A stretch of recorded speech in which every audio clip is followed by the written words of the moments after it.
अस्सलाम वालेकुम। उम्मीद करता हूँ कि आप सब ठीक ठाक होंगे। चलिए आज एक टेलर मास्टर की स्टोरी आपके साथ शेयर करता हूँ। एक बार एक टेलर मास्टर के बेटे को स्कूल से जल्दी छुट्टी हो गई, तो टेलर मास्टर ने अपने बेटे को दुकान पर साथ लाया। और बेटा बाप की दुकान पर पहली बार आया था। वो अपने बाप को काम करते बहुत गौर से देख रहा था।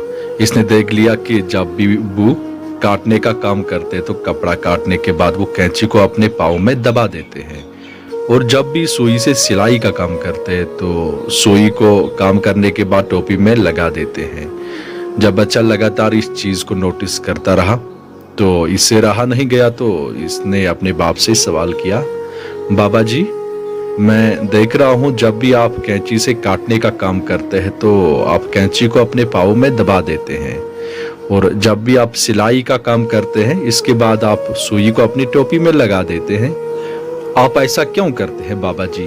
तो इस पर टेलर मास्टर ने अपने बच्चे को एक खूबसूरत जवाब दिया, बेटे कैंची काटने का काम करती है, और इसलिए तुम्हें ये सबक मिलता है कि जो लोग काटने का काम करते हैं वो हमेशा पाँव के नीचे रहने चाहिए, और अगर इसके बरकस देखा जाए सुई का काम तो वो जोड़ने का काम करते हैं। इसलिए जो लोग जोड़ने का काम करते हैं उनका मर्तबा हमेशा आपके सर के ऊपर रहना चाहिए।